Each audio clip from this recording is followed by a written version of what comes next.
Well, all right. So since I watched SummerSlam on Sunday, I decided to tune in and watch Raw yesterday. So I'm gonna give you my thoughts on that. So we had Reigns, Balor, Corbin, and Angle doing the segment here. This is how they always start Raw. It seems like there was just like a lot of people here, and there wasn't much substance. I mean, there was just too many people in too short a time to do anything. But it really was just used to set up the main event.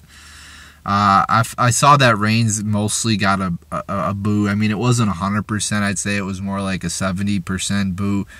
But nonetheless, I mean, that's not the reaction you want your champion to get. And another thing here, it's almost like they have 3 general managers on this show. They have Stephanie, they have Kurt Angle, and now they have this weird-ass character called Constable Corbin, which I don't know what the fuck's going on. I mean, just pick one GM and that's it.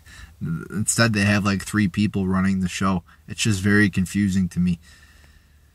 Like, is this Constable Corbin guy equivalent to Kurt Angle? Is he beneath him? Like, where is he on this totem pole of command? It's just very confusing. Then we have Lashley defeating Corbin here. Just a pretty uneventful, boring match here. I gave it 3/4 of a star out of 5. Just not much going on. Then we have the Divas 6-woman tag match.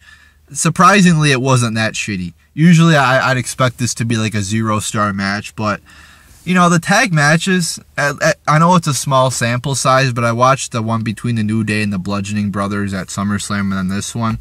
Most of them in WWE, in my experience, have been terrible, have been slow, have been filled with rest holds. But these last 2 that I've watched and this one, I mean, it's not like it was like a great 5-star match or anything like that. But I mean, it was all right. It was kind of fast-paced at times, not all the time. But I mean, it was still short, but there was still a decent amount of action in there, so I gave it 2.5 out of 5 stars. Then we have Triple H coming out to cut a promo here in regards to his upcoming match. So first off, I'm glad they're actually building to this match. So they've been doing these weird ass like crosses between live events and pay-per-views. They did one in Saudi Arabia. They did one in Japan a few years back. It's just confusing. And then they add matches like they added that Undertaker Rusev match, which had no build to it. So I'm glad they're at least they're building to this match. But it's like the obvious elephant in the room, though, is it was the end of the era, and now they're like going back to that. Like, I think they should have just left that be, but it is what it is. It still can be a good match, and we'll see about it here. But from what I saw from this Triple H promo, it was a very good promo. It was from the heart. He explained why he was going to wrestle Undertaker again. And I really liked it. It seemed real. It seemed legit. It seemed passionate. And it was just a good promo. I don't know if they're going to build any more to this match. We'll see. But I like this. This was a good little segment here between. And this is somebody who actually knows how to cut a promo. I mean, Roman Reigns comes out and talks for 2 or 3 minutes every week. Triple H, comes out. When he speaks, he's confident. He speaks from the heart. And it was a really good promo. Then we have Ambrose defeating Dolph Ziggler.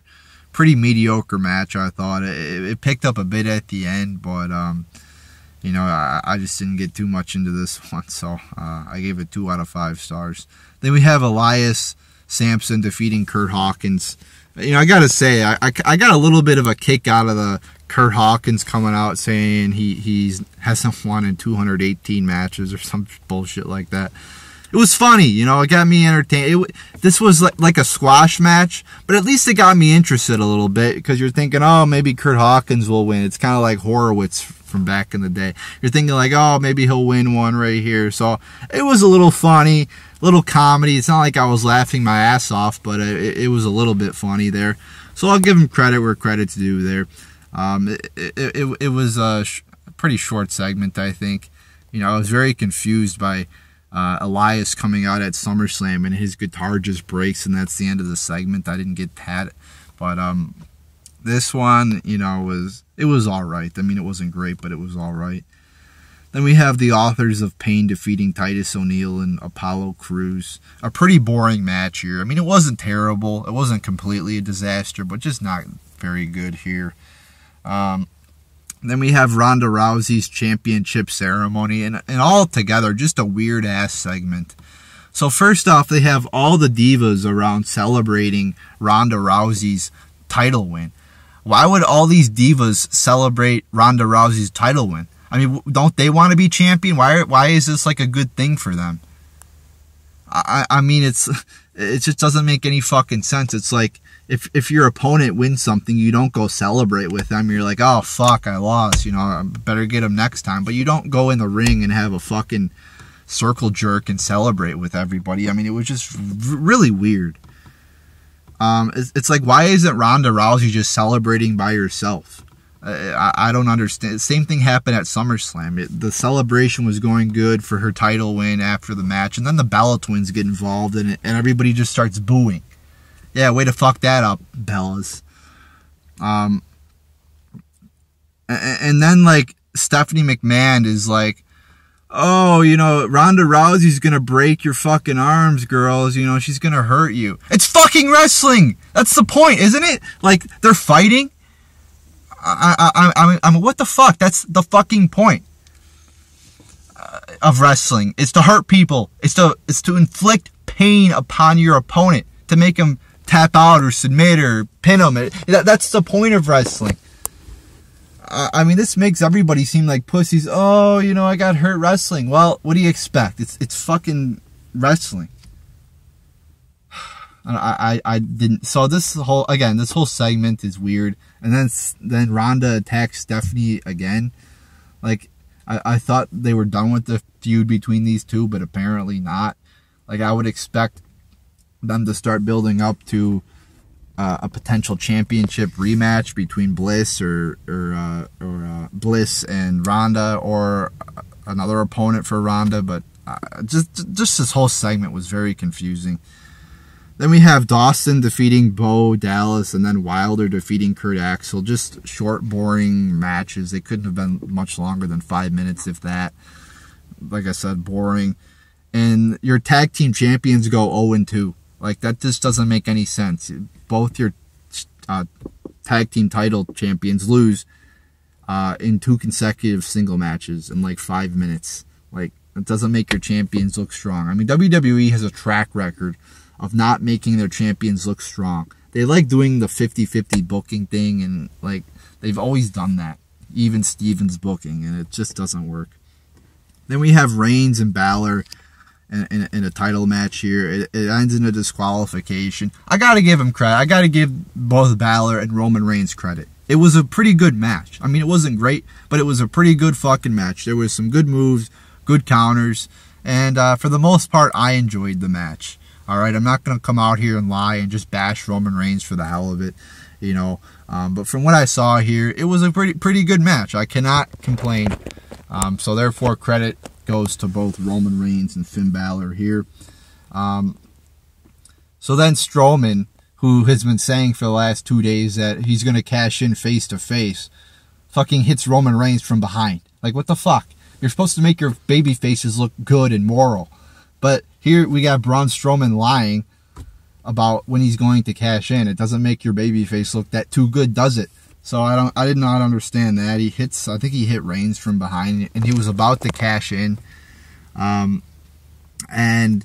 instead you have Dean Ambrose and Rollins coming down to reform the Shield again. I think they reformed the Shield like a year ago too, for a short amount of time. They've done it before. So they're reforming the Shield again. I don't know if this is just for a one-time purpose or what. But I mean, it was a cool little moment there, you know, a rehashing of memories, I guess, you know. So it was an interesting moment. They power slammed Strowman through the table. That was pretty cool. It was a good moment, like I said. But it also makes your champion look weak, in my opinion. Like, if you're gonna have a faction, like, usually the heels are the ones with people in their corners to help them out. I mean, usually the babyface champions don't have helpers with them. And it's obvious too that they're just trying to get Roman Reigns extra cheers. So by reintroducing the Shield, it's going to get Roman Reigns more cheers. I mean, it's just unbelievable the lengths that they are going to get Roman Reigns more cheers. It's like what they did with Cena to try to get him over, and it never worked. They're trying to get Roman Reigns over by reintroducing the Shield. It looks like, and we'll see what happens. But like I said, it was a good moment. It was a good match. It was a good moment there at the end. I enjoyed it. So overall, a good way to end the show. It was a legitimate main event. So yeah, I mean, you had some good shit in here. I mean, you didn't have a ton of great shit, but you had a couple. You know, the Triple H promo was good, and you had a good main event here. I mean, not a great show. The thing that stuck out for me though for this is that there wasn't really anything that was just god awful. I mean, I remember watching the show back in the day, like when I used to watch consistently, and there was just so many shit, like matches and segments that were just god awful. Like half the show would just be 0 out of 5 stars, nothing good. Like there wasn't really any of this. I mean, there was some bad stuff, but I wouldn't say that it was like 0 out of 5 stars. So still not a great show, not a good show, but probably somewhere in the middle, mediocre show here today. Like I said, you had some good stuff. Roman Reigns, Finn Balor, got to give him credit. I thought that was a good way to end the show. And the Triple H promo, too, was a very good promo. So there you go. There's my review of Raw.